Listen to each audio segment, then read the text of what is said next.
दोस्तों कैसे हैं आप सभी सभी अच्छा कर रहे होंगे। मैं बताऊं, मैं भी बहुत अच्छा हूँ। वीडियो अच्छा लगे तो CKD stock market news channel को सब्सक्राइब कर लेना, साथ ही बेल आइकन बटन को प्रेस कर देना। चलिए शुरू करते हैं।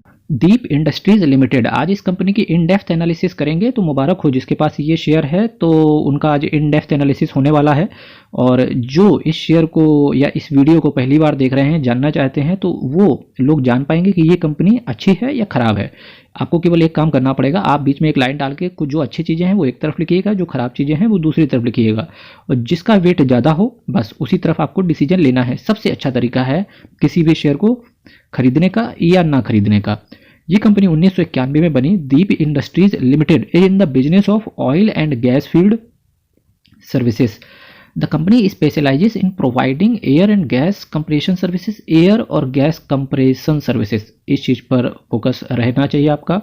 Drilling and work over services, gas dehydration services etcetera. The company also provides integrated project management services. यहाँ पर भी आपकी नज़र होनी चाहिए कि कंपनी और क्या देती है। इंटीग्रेटेड प्रोजेक्ट मैनेजमेंट सर्विसेज को प्रोवाइड करती है, क्योंकि ये कंपनी का काम हो जाता है और एडिशनल काम है। अदरवाइज ओएनजीसी भी सेम काम कर लेता है।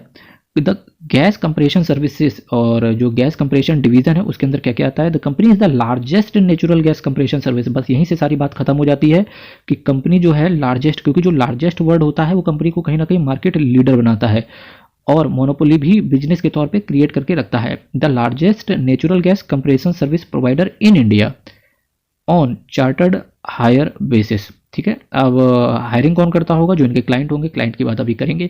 It has a market share of 90% in gas compression business in India. 90%, सोचो, मार्केट लीडर है ऑलमोस्ट। और यहाँ से सारी बातें खत्म हो जाती है। जब भी मार्केट लीडर वर्ड लग जाए तो इसका मतलब समझो कि शेयर भाई डबल होने वाला है, अब बिजनेस अच्छा है। गैस डिहाइड्रेशन डिवीजन के अंदर क्या है? The company provides gas dehydration systems on build on and operate basis in India on charter hire basis. अब हायरिंग कौन करता होगा? जो इनके क्लाइंट हैं। It owns 12 gas dehydration plants and operates 3 plants with a total capacity of 39 million standard. ये ठीक है, कोई दिक्कत नहीं यहाँ से। ड्रिलिंग एंड, क्योंकि एज अ बिजनेसमैन और एज अ इन्वेस्टर के तौर पे हमें कंपनी की जो कोर चीज़ें हैं, कोर बिजनेस है, जिससे इन्वेस्टर को फ़ायदा हो सकता है, जिससे बिजनेस को फ़ायदा हो सकता है, बस हमें वही चीज़ें ढूंढ के निकालनी है कंपनी के बिजनेस से। Drilling and work over services, the company is a leading solution provider for coring, air drilling, work over and drilling services to energy industry in India. क्योंकि जब ऐसी कंपनियां होती है, जैसे एफएमईजी कंपनियां होती हैं, जैसे हैवेल्स हो गई एंड पॉलीकैब हो गई, है ना, वोल्टास कंपनी हो गई। तो इवन वोल्टास को तो हम यूज़ करके देख सकते हैं, हैवेल्स को भी हम प्रोडक्ट उनके यूज़ करके देख सकते हैं। अगर आईटीसी की बात कर रहे हैं, उनके भी प्रोडक्ट हम यूज़ करके देख सकते हैं। हिंदुस्तान यूनिलीवर के भी प्रोडक्ट यूज़ करते हैं, इवन ट्राइडेंट के भी हम प्रोडक्ट यूज़ करके देख सकते हैं। पर जो ये दीप इंडस्ट्रीज लिमिटेड है, इसके प्रोडक्ट हम यूज़ नहीं कर सकते ना। गैस खा सकते हैं क्या? नहीं खा सकते, ना ही हम यूज़ कर सकते हैं। क्योंकि ये चीज़ें जो होती है, जैसे हम ओएनजीसी के प्लांट में गए गैस भरवाने के लिए, तो एक्चुअली हम ओएनजीसी के पास नहीं जाते, हम जाते हैं इंडियन ऑयल के पास, एचपी गैस के पास, है ना। तो कहीं ना कहीं ये सारी कंपनियां ना बैक साइड पे काम कर रही होती है, हमारा डायरेक्ट इंटरेक्शन नहीं होता है ऐसी कंपनियों से।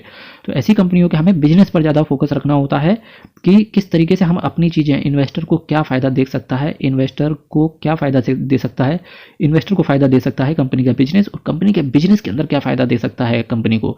बस वही चीज़ें हमें ढूंढ के निकाल रहे हैं। यहाँ पर अभी मेरे को दो चीज़ दिखी, एक तो वो मार्केट लीडर वाला पॉइंट, और दूसरा इनकी कैपेसिटी, और वो जो मैनेजमेंट वाला पॉइंट था। तीन चीज़ें बिजनेस में मुझे बहुत अच्छी लगी। इसके साथ साथ देखो, लॉन्ग टर्म क्लाइंट कंपनी के कौन से हैं, जो मैंने क्लाइंट की बात अभी करी ना चर्चा, तो लॉन्ग टर्म क्लाइंट कौन से हैं? ONGC, Cairn, oil India, SR, है ना। इसके भी आप देखोगे हैं station, fuelling station, Gujarat state Petronet, Gujarat gas, CPCL, Adani gas and other. Adani चाचा आ गए तो बात ही खत्म हो गई यहाँ से सारी।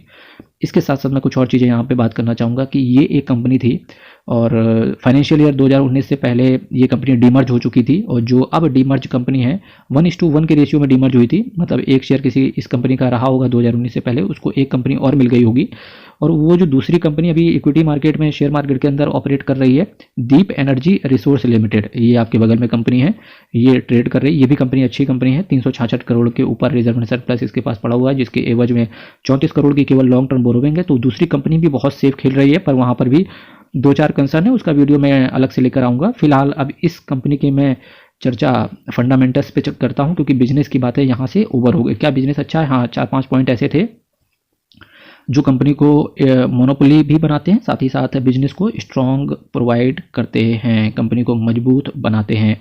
मार्केट कैप की बात करेंगे, 951 करोड़ का मार्केट कैप है। इसका मतलब है कि कंपनी एक छोटी सी, बहुत छोटी सी कंपनी है। तो जब बहुत छोटी सी कंपनी में आप इन्वेस्टमेंट करते हैं तो ये मान के चलना कि अगर आपको रिटर्न डबल हो सकता है तो आपका लॉस भी डबल हो सकता है। करंट प्राइस की बात करेंगे, 299 रुपये का करंट प्राइस चल रहा है, जो कि बहुत डिसेंट है, बहुत डिसेंट है। क्योंकि मैं हमेशा कोशिश करता हूं कि कोशिश ये करा जाए कि 500 से अंदर के प्राइस रखे जाएं। फिलहाल मेरे मैक्सिमम वीडियोज़ ऐसे ही होते हैं कि मैं कोशिश करता हूं कि छोटे से छोटे प्राइस वाले वीडियो लाए जाएं और कंपनी अच्छी हो कहीं ना कहीं। क्योंकि अगर आपको शेयर मार्केट में करोड़पति बनना है तो TCS, इन्फोसिस, विप्रो, L&T ऐसे शेयर से पे आपको एक स्टेबल और एक स्टैंडर्ड रिटर्न मिल सकता है 12 से 13% साल का। पर छोटी कंपनियों से जो रिटर्न होता है वो मल्टीफोल्ड रिटर्न आपको मिल सकता है। तो यही रीज़न है कि मैं हमेशा कोशिश करता हूँ अच्छी कंपनी, बिजनेस अच्छा हो, फंडामेंटल्स अच्छा हो, बस प्राइस छोटा हो, क्योंकि आने वाले समय में ऐसी कंपनियां बहुत कुछ बड़ा कर सकती हैं। हाई और लो की बात करेंगे, 322 रुपये का इसने हाई लगाया, 165 का लो लगाया। इसका मतलब है कि कंपनी एक साल में डबल हो गई। अब क्या 322 से 622 होगा, अभी नीचे चल के हम बात करेंगे। वो कंपनी, जैसे मैंने वो बोलना मत कितनी अच्छी चीज़ें हैं कितनी ख़राब चीज़ें हैं, क्योंकि वही चीज़ आपको क्रिएट कर देगी कि आपको रहना है कि निकलना है, खरीदना है कि नहीं खरीदना है, बस। हाई और लो, कंपनी डबल हो चुकी है। स्टॉक के पीई की बात करेंगे, बहुत सही वैल्यूएशन पे कंपनी खड़ी हुई है। 13.60 पीई के मल्टीपल पर ये कंपनी ट्रेड हो रही है। बुक वैल्यू की बात करेंगे, ओह, यही एक फैक्ट था कि ये कंपनी मुझे आपके सामने लानी थी और पिछले मैं 6 महीने से इस कंपनी को ट्रैक कर रहा था और आज आपके सामने मैंने फाइनली ट्रैक करने के बाद में आज आपके सामने ये कंपनी रख रहा हूँ। 358 रुपये की बुक वैल्यू है और जो इसका शेयर प्राइस है 299 रुपये है। ये आप देख सकते हैं अपनी बुक वैल्यू से ऑलमोस्ट 30 से 40% आपको नीचे देखने को मिल रहा है, जो कि बहुत डिसेंट रखता है। क्योंकि जो भी शेयर आपको बुक वैल्यू से नीचे देखने को मिलता है, इसका मतलब है कंपनी की बुक्स में इस शेयर की वैल्यू 358 रुपये ही होगी, पर शेयर कहीं ना कहीं मार्केट में डिस्काउंट है। क्या आने वाले समय में बुक वैल्यू तक जाएगा? डेफिनेटली जा सकता है। डिविडेंड भी कंपनी अच्छा देती है, 1.09% का आपको डिविडेंड भी मिलता है। Return on capital employed, return on equity, एक स्टैंडर्ड जो होता है वो 20% होता है, पर स्टैंडर्ड से बहुत बिलो है ये 8.32% एंड 6.49%। ये कंपनी को बहुत वीक स्पॉट पर रखता है। फेस वैल्यू की बात करेंगे 10 रुपये है। अगर 600-700 रुपये ये कंपनी आने वाले समय में गई तो डेफिनेटली आपको यहाँ से स्प्लिट भी देखने को मिल सकता है। आइए, जैसा कि मैं कौन्स की बात करूँगा, देखिए प्रोमोटर की होल्डिंग इंक्रीज हो रही है, company has a low return on equity and capital employed भी इनको लगा देना चाहिए था। कंपनी के पास हाई डेटर डेज हैं, तो इस चीज़ की मैं बात अभी नीचे कर लूँगा आपसे। आइए अब मैं क्वार्टर ऑन क्वार्टर बेसिस पे अगर मैं सेल्स की बात करूं, जहां मार्च 2020 में 87 करोड़ का सेल हुआ करता था, वहीं आज की डेट पे केवल 67 करोड़ का सेल है। इसका मतलब है ईयर ऑन ईयर बेसिस पे कंपनी का सेल कम होता चला जा रहा है। ये दिक्कत है कंपनी के अंदर, सेल कम हो रहा है। एक्सपेंस की अगर मैं कंपनी की बात करूँ आपके सामने, तो एक्सपेंस देखिए, जहां दिसंबर 2021 में 46 करोड़ का एक्सपेंस था, वहीं सितंबर 2022 में 47 करोड़ का एक्सपेंस है। इसका मतलब है कि कंपनी का एक्सपेंस तो कंटिन्यूअसली एक्सपेंस तो कंपनी का इंक्रीज हो रहा है, पर सेल इंक्रीज नहीं हो रही है। इसका मतलब है जो कंपनी के क्लाइंट हैं उनको ये धंधा नहीं बेच पा रहे हैं अपना ठीक तरीके से। अब आइए नेट प्रॉफिट की बात करते हैं। नेट प्रॉफिट कितना है कंपनी का, ये देखिए 20 करोड़ था जून क्वार्टर में, 20 करोड़ था नेट प्रॉफिट कंपनी का जून क्वार्टर में, एंड फिर 17 करोड़ हो गया। हालांकि जिस तरीके से कंपनी का सेल कम हुआ और जिस तरीके से कंपनी का एक्सपेंडिचर बढ़े, पर उस हिसाब से कंपनी का प्रॉफिट नहीं बढ़ा। इसका मतलब है जो क्लाइंट है उनसे रेवेन्यू अच्छा मिल जाता है पर लेट में मिलता होगा, ये खतरनाक चीज़ है। केवल 200-250 रुपये के शेयर प्राइस के लिए अर्निंग पर शेयर EPS 5 रुपये होना बहुत बड़ी बात है। पर नज़र में ये रखना कि जैसे ही आप कंपनी का सेल बढ़ते हुए देखने को मिलेगा, जैसे ही कंपनी का आने वाले समय में आपको एक्सपेंस कम होते हुए देखने को मिलेगा, नेट प्रॉफिट ऊपर जाएगा, अर्निंग पर शेयर ऊपर जाएगा और वापस से शेयर प्राइस यहाँ से डबल होते हुए देखने को मिलेगा। पर कंडीशन यही होनी चाहिए जो मैंने अभी आपको बताई है। अब आइए मेरे दोस्तों, चलते हैं साजन के घर, मतलब बैलेंस शीट। बैलेंस शीट में अगर मैं शेयर कैपिटल की बात करूं, मार्च 2021 में 32 करोड़ की शेयर कैपिटल थी, पर मार्च 2020 में वहीं 960 करोड़ की शेयर कैपिटल थी। जो कंपनी डीमर्ज हुई है उसकी वजह से इंपैक्ट आया होगा। रिजर्व एंड सरप्लस की बात करेंगे, जहां मार्च 2021 में 1030 करोड़ के रिजर्व एंड सरप्लस हुआ करते थे, वहीं सितंबर 2022 में जो रिजर्व हैं वो कंपनी के इंक्रीज हो रहे हैं। 1112 करोड़ के रिजर्व हैं कंपनी के पास, एक्सेस कैश पड़ा हुआ है, तो कंपनी को बहुत स्ट्रॉन्ग स्पॉट पे रखता है ये चीज़। अब अगर मैं वहीं अब कुछ चीज़ों की अगर मैं बात करूं, बोरोविंग 70 करोड़ की कंपनी की बोरोविंग है और यहाँ पे ये मेरे को देखते हुए नहीं दिख रहा है कि कंपनी की ये बोरोविंग शॉर्ट टर्म है या लॉन्ग टर्म है।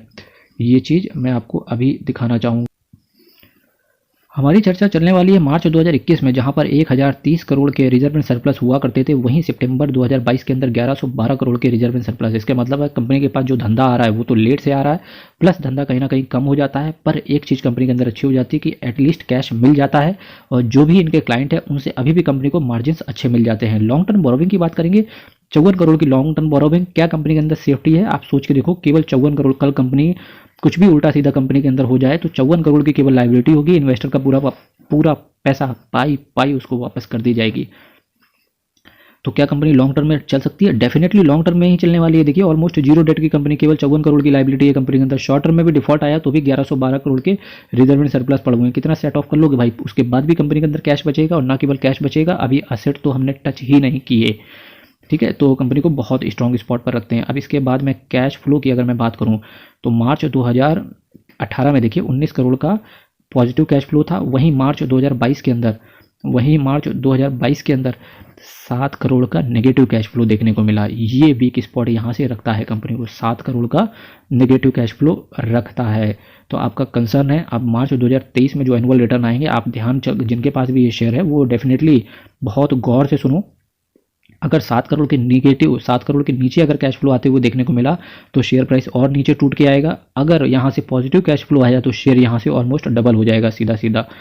डेटर डेज की बात करेंगे, कैश फ्लो क्यों नेगेटिव हो गए, तो आप ये देखिए डेटर डेज 240 दिन के हुआ करते थे मार्च 2021 में, और मार्च 2022 में 154 दिन के डेटर डेज हैं। डेटर डेज मैं बताता हूँ, एक डिसेंट डेटर डेज होते हैं 45 दिन तक हम टॉलरेट कर सकते हैं। 45 दिन के ऊपर डेटर डेज को टॉलरेट नहीं किया जाना चाहिए, क्योंकि अब डेटर डेज का मतलब क्या होता है आप समझें।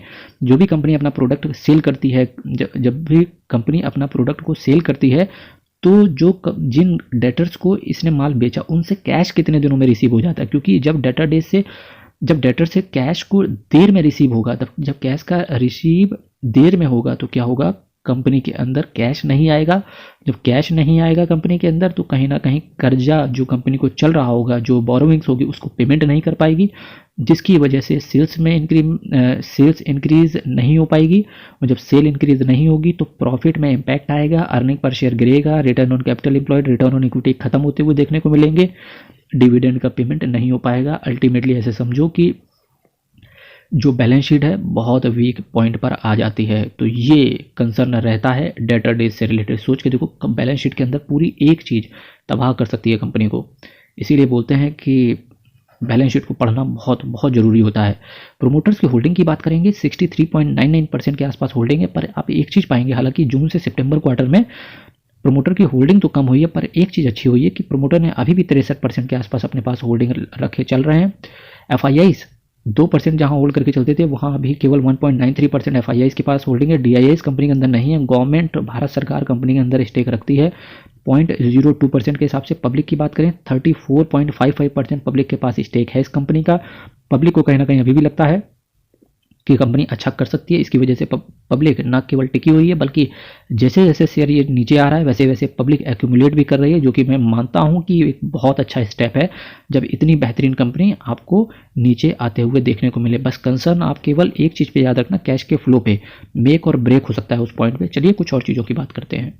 दया करो हे दयालु भगवान, तुम्हारी शरण में मैं आ गया हूँ। माता लक्ष्मी और कन्हैया हमारे श्री राधा रानी का आशीर्वाद आप सभी के ऊपर बना रहे, और हम सभी इन्वेस्टर का पैसा बनता रहे ऐसे ही, यही मेरी कामना है। इसी के साथ साथ मैं आपकी जब दीप इंडस्ट्रीज़ के चार्ट की बात करता हूँ, जब से कंपनी ये डीमर्ज हुई वहाँ से देखिए कि 80 रुपये 18 जून 2021 को इसका प्राइस था, और आज देखिए 297 रुपये का प्राइस चल रहा है। कंपनी गिरती तो है, अब गिरती कितनी है आप ये देखो, यहाँ पर 266 रुपये का 22 अप्रैल 2022 को प्राइस था। 266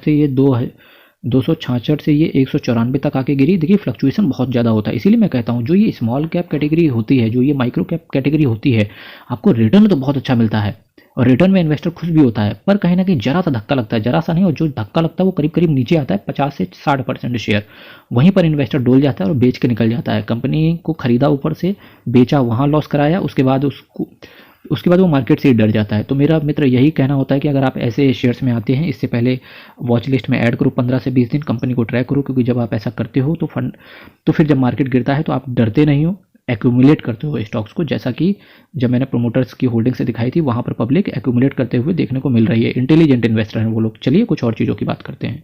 जब से डीमर्ज होकर कंपनी आई है, कंपनी ने 2021 में डिविडेंड दिया ₹1.40 का। कंपनी ने 8 सितंबर 2022 को ₹1.85 का डिविडेंड दिया। तो फाइनली कंपनी डिविडेंड देने लगी है, जो कि अच्छी चीज़ है।